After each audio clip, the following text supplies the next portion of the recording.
Amazon Huntress is the most popular class in Path of Exile 2 right now, and one of the best builds out there is the Lightning Spear Amazon. It's fun, it's quick, and it packs a ton of damage. If you don't have one yet, then this leveling guide is exactly what you need. Like always, I will break down my personal build of the Lightning Spear Amazon and look at the skills, support gems, gear, and of course the passive skill tree. So if this leveling guide helped you, consider liking this video and subscribing to the channel so you don't miss out the future updates. And if you have any questions whatsoever, feel free to leave a comment down below or join me live over on twitch.tv/Scorpius_ENT. Before we start today's video, I wanted to share something cool with you guys. You know that learning code isn't easy, but it's one of the best skills that you can have right now. According to Stack Overflow, the median salary for backend developers in the US in 2024 was over $100,000. And that's why this video is sponsored by Boot.dev, a platform built to get you there. Boot.dev teaches backend web development from the ground up using things like Python, Go, SQL, and many more.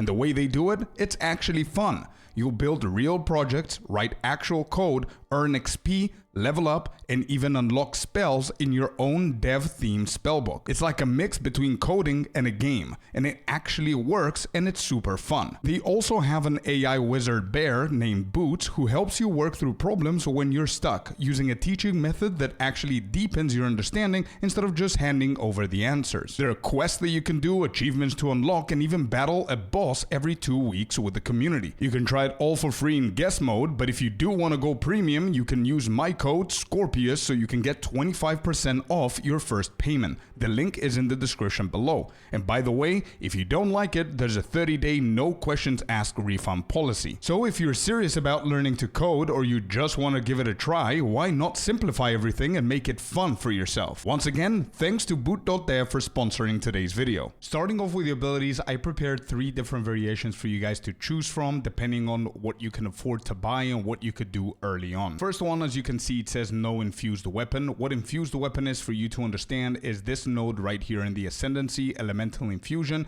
which grants you this automatic buff that's going to infuse your weapon and give you different kind of charges that will convert into a different kind of element called fire lightning. But usually with your first 4 points of Ascendancy, you want to go for the crit here, and we're going to cover everything in a second, but this is the reason why I have different variations. If you can afford to pay for a boost to get all 8, then you can go to the second one, which includes Infused Weapon, because it will actually change the abilities a little bit, but if you can't, then you can stick to this one. Now the third variation is with Rake. The reason why, it's because it's very hard to level up with Lightning Spear if you don't have the perfect uniques, the perfect everything, and boost yourself with the Ascendancy. So if you want to level up your Huntress in normal difficulty, Act 1 to 3, you can check out this video, which focuses only on Rake. And what Rake does, it actually slashes the target, deals damage, but the most important thing here is stomping ground, because it's going to deal a massive amount of physical damage, but you do stack strength in order to achieve that.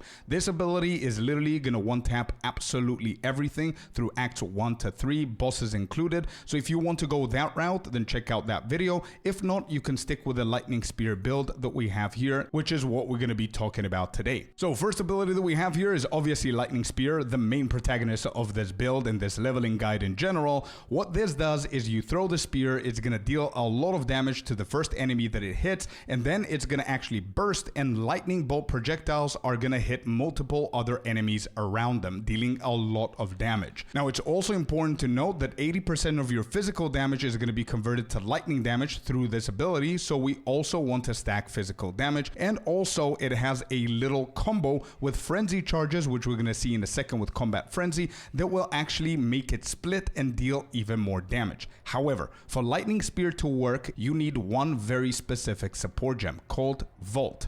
What Vault is going to do is going to give you Vault-like charges when you move. So the more you move, the more charges you get. The maximum is 30. And the reason why we care about this is because every 10 charges are going to give you 5% of damage as extra lightning damage. So the more charges you stack, the more damage your Lightning Spear is going to do. You always want to be on the move. You want to move and make sure that you have at least 20 Vault-like charges before you throw your spear. So obviously the more movement speed you have, the faster your charges are going to generate, which means the more spears you're going to be able to throw. So early on, it's going to be very slow. Later on, it's going to become a second nature and very, very overpowered. The second support gem here is long shot, so we can deal 30% more attack damage to enemies that are further away from us. And lastly, we've got ambush for 100% more critical hit chance to enemies with full life. Second ability here is Stormlance. This is a very important ability for rares and bosses. It's going to be your main damage dealer. What it does, it throws an electrified spear that lodges in the ground and periodically zaps nearby enemies with lightning bolts. So we're simply going to be spamming this on bosses and rares. And the first support gem that we care about is Martial Tempo, of course, to increase the cast speed so we can spam it even more, which means more damage. Second is Perpetual Charge, which is very important to have here. We don't want it to consume all of our frenzy charges because we want them for lightning spear, which means we need Perpetual Charge so we can have 35% chance for it to not consume the charges but act as if it did. And lastly, we've got Deliberation for 20% more damage. Next, we've got Sniper's Mark. We simply put this as often as we can on rares or bosses, and what it does, it marks the target, and the next critical hit that the target receives, not only is it gonna deal more damage, but it also gonna grant us a frenzy charge. And the support gems that we care about here are Inspiration, so it can cost a little bit less, so it's not too much on our mana. And lastly, Arcane Tempo for 20% more cast speed. The next ability here is one of my favorites in the kit. It's so cool and the animation is really nice and it deals a lot of damage. Thunderous Leap. It leaps into the air and plunges your spear into the ground at the target location, emitting a lightning charge shockwave. Once again, this ability converts 70% of physical damage to lightning damage. For Thunderous Leap to be more powerful, we want things like Momentum, which what's going to do is going to deal 40% more damage if you're walking around. Next, we've got Fist of War, which means that this ability is going to be ancestrally boosted. For anybody who doesn't know what that means, it means that our boosted slam, which this is a slam, it's a leap and a slam, it's going to deal 30% more damage and 20% more area of effect. And lastly, we've got Pursuit, 25% more melee damage if you have damaged an enemy with a projectile attack hit, which is usually what happens. The rotation usually is going to be a Lightning Spear, Stormlance, Sniper Mark, Lightning Spear, then Thunderous Leap. Next, we've got our first aura, Herald of Thunder. As you guys know, Herald of Thunder is going to deal even more damage. It's going to release more lightning bolts if we're killing shocked targets, and obviously Lightning Spear has 100% more chance to shock. So obviously we want to complement that shock factor with the support gem Innervate, which is going to deal 35% more lightning damage after killing a shocked enemy. Next support gem is Reach, which actually complements the entire build. Yes, it does have 80% less accuracy rating for enemies around us, but that's not the point of the build. The point is to be as far away as possible for us to deal more damage. So Reach is going to increase the area of effect of Herald of Thunder by 35%. And lastly, we've got Elemental Focus, of course, for 25% more elemental damage. The next two auras that we have are Combat Frenzy and Wind Dancer. Combat Frenzy is going to be your immediate next priority if it's not already your first one, or if you cannot get both Herald of Thunder and Combat Frenzy whenever you get another 30 Spirit. And obviously we need that so we can actually give us Frenzy charges. And the way that it does here is obviously we cannot freeze, we don't pin, but we do electrocute. And there's two ways that you can electrocute your enemies, and it's up to you which one you want to go. Number one is by going with these gloves. Lightning damage from hits contributes to electrocution buildup. The second way that you can deal with this, if you cannot afford this unique or you're playing SSF, is to simply use the support gem called Electrocute.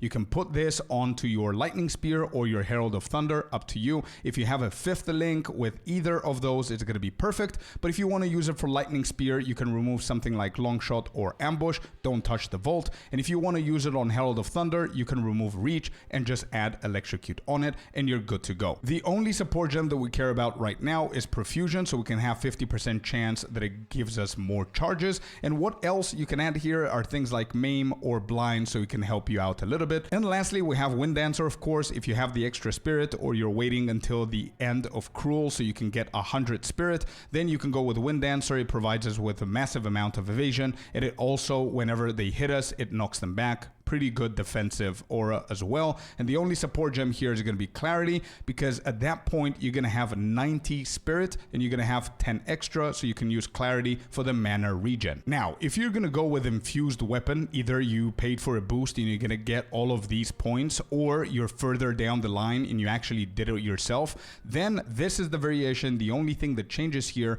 are 2 different abilities. So what this does, it simply grants your weapon infusion, and infusions are things that we're going to be stacking and we're going to be using based on our projectile skills. So lightning infused, we're going to get 100% of physical damage to cold damage and 100% of physical damage to lightning damage. So this is going to be an automatic ability that's going to be there, empowering our lightning spears even further. And the support gems that we care about here are things like lightning exposure, so we can get the lightning resistance even lower of the enemies that are shocked, and conduction, so we can increase our shock chance too.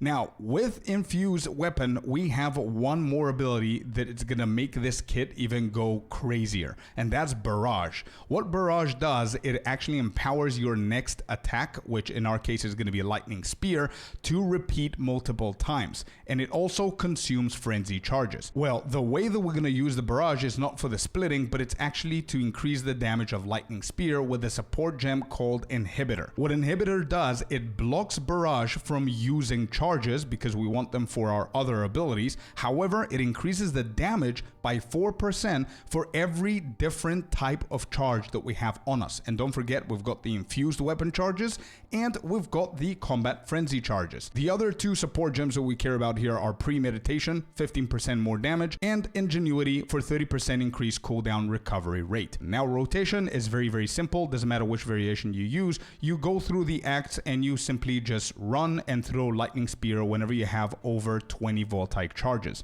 If you do have the Barrage, you can use Barrage into lightning spear, deal even more damage. And if you want to, you can also use Thunderous Leap. Bosses and rares, you want to do the full kit. We start with the Sniper's Mark, then we go Barrage if you have it, and then lightning spear, and then we will spam Stormlance on the boss or the rare so we can deal more damage, and then of course Thunderous Leap so we can have that extra hit. Now, when it comes down to the gear, I'm not going to spend too much time here because you can obviously hover over them on the max roll guide and see what you need, but just to give you some pointers, the most important thing here is to build as much evasion as you can, because this build is pretty squishy and you don't want to ignore that and just be one-shotted. So evasion is really important, maximum life is really important, and then dexterity, intelligence are really good, and obviously your resistances. So as you can see, the prime pieces, they are all almost identical. Obviously the boots, you want movement speed, as we said before. The faster you run, the more voltaic charges you use, which means the more spears you can throw. For the rings, I went for flat lightning damage. You can change that to physical damage, that would work perfectly as well. And then the most important thing is the spear. We go for as much physical damage as we can. If you find flat physical damage, even better. Once again, as I mentioned briefly before, you do need the Kitoko's current jeweled gloves. This is going to be more effective and efficient to have instead of the electrocution support gem. But if you cannot afford them or you're playing SSF, just go for the support gem. It's all good, which means you can get a rare here with the same stats as everything else. Now, I did prepare a list of uniques that you guys can look for and see if you have them or buy them or whatever. But the most important one is the Tangle Tongue Spear, which is the most popular meta unique right now. So I couldn't just skip it. It gives you a lot of physical damage, critical hit, intelligence, forks critical hits. It's really good if you can afford it. If you want to go for it, level 26, it's a no-brainer. And then whenever you get to level 60, you can swap this with a better spear like I did right here. Moving on, we've got the most important thing, which is a passive skill tree, and we're going to begin with the Ascendancy. As you can see, I have all 8 points in case you guys are going to get a boost for it. But the first 4 points, you want to go for critical strike and penetrate. This is going to increase your damage by a lot. And penetrate is also the reason why we're looking for accuracy rating either through the passive skill tree or the gear. These two are no-brainer for you to go first. Next, you've got a choice. You can either go for the elemental infusion and try it out if you only have the 6 points, or you can go for predatory instinct. And personally, I would suggest you go for this one because it's going to make your boss fights a lot easier. But that's basically it with the Ascendancy. Moving forward to the passive skill tree, I'm going to do this so it can be a little bit easier for you guys to see the priority. Instead of attack speed, you can go attack speed if you want, but instead of that, I went attack damage. Obviously, primal instinct is a no-brainer, and we will get Eagle Eye for the accuracy for this node right here, Penetrate. And then we move all the way down to get ourselves some elemental penetration here for the enemies and area of effect for attacks. That 10% is pretty big because your lightning spear is gonna cover a wider area of effect, as well as your Herald of Thunder. It's really good node to get. And then we will get ourselves these two, one for movement speed and defensive, and then Catalysis, and then we will get ourselves Maiming Strike for the attack damage and the maim as well. And once we're done with the Maiming Strike, we will get the entire spear tree right here, apart from one node, I believe. Yeah, all of these, you're gonna get those next, and then you're gonna work your way all the way here to get some movement speed and attack damage, empower the heralds, and then go here. If you're not dealing a lot of damage with bosses, I would suggest go for these 4 nodes first instead of all of these. So these would be your priority. After you get these, then you go for the crit, and lastly, you're gonna go for more frenzy charges. The only last thing that I wanted to show you guys are the jewels. Once again, it's leveling. I don't know if you can afford good ones or not, but some things that you can consider are attack speed with spears, attack damage with spears, elemental damage, and projectile damage. These are really good nodes to take you through the leveling. And that should cover everything important for you to know for the lightning spear leveling guide. I really hope that this helped you out. Let me know in the comments down below if you have any questions whatsoever. Once again, thanks to Boot.dev for sponsoring this video. Don't forget, guys, to use Scorpius as the code and the link down below to get 25% off on your first year. And as always, expect an endgame version of this build. Thank you very much for watching, and I'm gonna see you guys on the next one. Peace.